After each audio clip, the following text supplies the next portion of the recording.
All right, Brett, topic I want to touch on today is the new school formula. And in your position, I'm sure it's been on your radar since it was a draft bill and then signed into law. Now we're in this new session. Major budget shortfall. Lawmakers keep saying, we want to keep education, we want to keep education, but there's a lot to balance. I do want to start with, can you simplify the new school formula and how it compares to the current/old school formula? Well, the thing I think I'd say about the new formula is it is much more student-centered, student-centric, and that was a priority for folks to shift away from something that focused on the district or the geography and what do the students need. And so much has changed in education in the last 30 years since that last formula was adopted, and so we understand more about how students learn, what resources they need, and really on a student-by-student basis. And so we can deliver really resources that individual students need, and this new formula really starts to recognize that, especially with special education and English language learning and students in poverty, and we understand more than we did then about what challenges that brings to the education, to the learning environment for each student. And so more resources, better resources can be delivered to each individual student to help them in their pursuit of education and learning. And the prior formula just we didn't have that much knowledge on that, and it was focused on things that were, again, more about geography. Cost of living was a big area of focus in that, and it then was believed that it was more expensive to live in the cities than it was to live in rural parts of the state. And while that could still have some truth to it, what actually has changed societally is that people are moving into the cities, and so it's actually harder to get people to move out into the rural areas to become teachers and become educators. And so those districts don't need to pay teachers less, they need to pay teachers more in order to get them to come there and stay there and participate in their communities. There's so much to take into account here. Whether it's teacher salaries, infrastructure, so many things when it comes to a school district's budget. When it comes to the Joint Budget Committee and what's before them and what they're trying to solve, this budget puzzle, while they're trying to do that, what's it like for you in your role, waiting to see, okay, what situation are we going to be in? Yeah, we've really had a much different tempo to the annual budget process since the Great Recession. I mean, really, when the Great Recession hit and state revenues forecast became a big part of the equation. So let's wait in particular for that March state revenue forecast. In years before, things were not as precise, and obviously we were having economic difficulties then in the Great Recession, and now as we come into these times, other portions of the state budget are growing and they're needing more attention, and so just the pieces are bigger and they're harder to move around, and so that's the challenge that the Joint Budget Committee has. And so for us, it becomes really an exercise of reading some tea leaves and saying what are we hearing, what are we seeing, having good conversations, having good information from informal conversations that actually is a good resource for us to say, okay, here's where we want to start in terms of our budgeting assumptions, while we wait for that greater clarity that now doesn't come until we're close to the end of the school year and close to the end of the fiscal year, which starts on July 1st. So we don't have that final clarity often until May. And so it's really an exercise in saying, what do we expect to happen, and how can we build a budget on that expectation, but also build a budget that has some agility that allows us to respond to what the final outcome is. And so that we can quickly say, okay, here's what the final answer was, let's make that adjustment and continue to move forward. Going back to the new school formula, it sounds like, correct me if I'm wrong, it's going to be rolled out in phases. So governor's initial budget that proposal he put together in November, it was like, okay, we're going into 7 years. Outlook a lot better. He changes that to 6 years. This rollout, so it's not a shock to the school systems, is it going to be enough? So yeah, the original bill was passed with a 6-year rollout, and yeah, the governor had briefly proposed going to 7, and then he brought it back to the 6 years, and that's a wise way with such a monumental change, especially when it's been 30 years since we changed the last one. That we take some time and roll it out. So I think it's a really good way to do it, and we can manage. I think we as the legislature, we as the state can manage how does that really impact each single year? How has the rollout happened? Does it happen according to what we were planning and hoping and looking for when it originally passed? Or do we start to adjust it as we go? And I think that provides a good opportunity to be very aware, and for the legislature to be very careful about how each year's subsequent rollout impacts each school district in the state, and then if they need to make adjustments, they can do that. They can have that opportunity. How often are lawmakers turning to you for advice, guidance? Fortunately, I've been able to be involved with quite a few lawmakers here, and have good relationships because I've been up there engaging with them, and because when you get to know them, you realize that they need a lot of support in terms of understanding the information that's being thrown at them, and so to become a resource for them and to help them understand what the issues are, what the numbers are behind those issues, is something that they really need, and something I've been fortunate to be able to work with them on that. So over the number of years, probably the last 10 to 12 years, I've been able to do that, to interact and be that kind of resource for the legislators as they consider these big things that are coming at them. And the equation itself, you look through the bill, it's really multiple equations. It is. When for the basic person, whether you're a teacher and you're wondering, okay, how's this going to impact my salary? If you're a parent, okay, how much funding is going to my kid's school? What is it? How does this equation work? It's hard to dive into because I've got a partial understanding of it. But what's the overall crux that people should take away from the big changes? I think again some benefit that this is more student centered than it has been in the past. So really understanding the student demographic that exists in the state, where it's distributed, not only in terms of urban and rural, but also what are the profiles of those students? How many of them need special education services? How many of them need English language support? How many of them are gifted and talented and need the opportunities to pursue further into core subject areas and things like that? So being able to look at really the demographic of students in a big picture and say, let's try and fund the opportunities for those students as well as we can across the state, and then we'll divide it up and say, well, where are those students at? So it becomes the second part of the equation is where the students are at, and that's where the funding then goes. Versus the old formula started at where the students were at and then worked at kind of the opposite. And so this kind of flips it a different direction, focuses on the student, and then tries to get that money to those students for their individual benefit.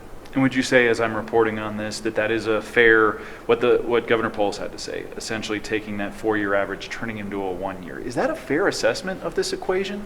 So the student count averaging is really one portion of the new School Finance Act. It was one piece of the old School Finance Act as well.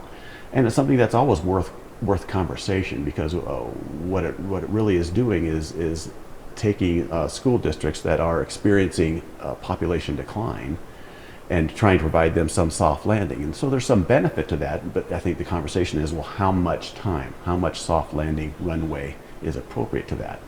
And there's surprisingly a fair amount of money that goes into this portion of the Finance Act. It was about $185 million in this year's budget. And so that's why it's worth having the conversation, and the old formula had a 5-year rolling average scenario. The new formula went to a 4-year rolling average scenario. But it's still worth conversation of, well, should it go to 3? Should it go to 2? Should it stay at 4? And I think just having the conversation is always a good thing to have, and really being able to have it with that knowledge of, hey, there's a good chunk of money into this, and let's make sure that we're comfortable with it, that size of it, and comfortable then of where it's going in terms of which districts are receiving that, and then making an informed decision at the end of the day. Your job, you said, it's almost at this point tea leaves, trying to predict. What's your message to the faculty, the staff, about, hey, right now we don't know what the future holds? Well, what I've tried to do here is build some transparency in process and conversation. We have a staff collaboration committee, and with that group I try and go through more details of how budgets are built to give them at least some comfort of how when I receive information, how I will translate that and convert that into a budget for them. So last year, if we had a 6.5% increase in per pupil revenue on a rate basis, able to translate it into a 6% kind of average across the district change in pay. So they can get that comfort that, hey, it should be that with just a little bit of reduction, in terms of when we come into pay. So when we come into this year, if the number ends up being 3%, well, that means an average across the district pay should be somewhere in the high 2s. And so just having that kind of a little bit of fluency out there in the staff that they can rely on and say, well, we are doing what we can. We're always doing exactly what we can. We try and be creative when we can. But we have those constraints that we have to work within, and so when they know where those constraints come from and what the size of those constraints are, give them some comfort of how we'll be able to work with that and bring them an answer. I've only got a few more questions. Sure. The growth here in El Paso County, it's been talked about for years, expected just to keep going up and up and up. What are you seeing within your district? I know the recent student count came out, but I was a little shocked that it was down. Am I wrong in thinking we're the forecast that, hey, we're just going to keep growing in D-38? Well, with D-38, it is an interesting scenario because we do see a lot of development happening here, but we're not seeing students generated out of that development yet. So, a question becomes whether you're in D-38 or other parts of the county, what type of new development is happening? So what status or what point in the family life cycle is that development kind of targeting? Is it a new family that has kids really, where we're coming into elementary school? What we see here in D-38 is more often that this is a second home or a third home for families. And so we see growth throughout in our student count throughout the matriculation, each year being a little bit bigger than the prior year. And so by the time we get to high schools where we have our biggest class sizes, because people have moved into this area with maybe a little bit larger home, et cetera. And so that kind of growth takes time. So if we're building additional growth, additional units, additional housing units coming into this area, it's not necessarily going to be changing, again, our elementary profile, because people aren't generally moving into this area with young families. They're moving in this area with kind of a more mature family, teenagers, et cetera. It's something I didn't even think about and consider there. Yeah. You've got a lot to think about. I'm going to pull out my notes just to make sure I didn't miss any questions. And while I'm doing it, have I missed anything that you think the public should be aware of when it comes to the budget talks that are going on at the state capitol right now and how that impacts the regular person? Well, when you look at it from the legislator's perspective, there are two big things that they are dealing with, and one is healthcare, and the second one is education. And so from an education perspective, as we've seen healthcare actually grow a lot in these last 10 to 15 years. Education used to be the largest piece of the budget. Now it is the healthcare. So healthcare has grown and overtaken education. And I think from an education perspective, we want to just ask the question of the legislatures and say, are you really looking at that area, healthcare, as much as you're looking at education in terms of making those hard decisions? And there are hard decisions. I certainly grant them that, and don't wish a difficult decision on them, but that's where they are, and we just want to make sure and ask that they consider all the options, including healthcare. Do you have an idea right now of what could be on the chopping block when it comes to education? I don't know that there's anything necessarily on the chopping block per se. It's just where the School Finance Act, the changing to the School Finance Act is kind of the most important thing, in my opinion, that we maintain this pace towards that new School Finance Act, because again, the prior act was 30 years old. When you have a statistically based financial model, it's going to degrade over time. And so pretty much every 10 years or so, you need to do a full rewrite. And the fact that we reached 30 years with that, and combined with all the changes that have happened in education, we were long overdue. And so this was a good change, and we need to continue down that path. So I would be most concerned if we got to a place where we did start talking about, well, this is going to extend beyond 6 years to 7 or 8 or whatever. That would really be concerning, because that's just too long for a needed change like this. Yeah, and of course, I'll do my digging on when that, was it 92 or 94? 94. 94, Yeah, okay. School Finance Act of 1994. So let me pull this up here. We've got, I've got to talk about this because I could be wrong. Okay. COVID funding for education. It was there, and now I'm hearing from a lot of people it's hard to balance that now those funds are gone. Has that impacted D-38? It hasn't impacted D-38 as much, and the reason I would say that is because we did receive funding and we did use that funding, but we were very careful in how we used it for one-time purposes or short-term purposes, and that was always the danger and the risk of it. When something like that comes to it, and as a school district, how do we invest this money?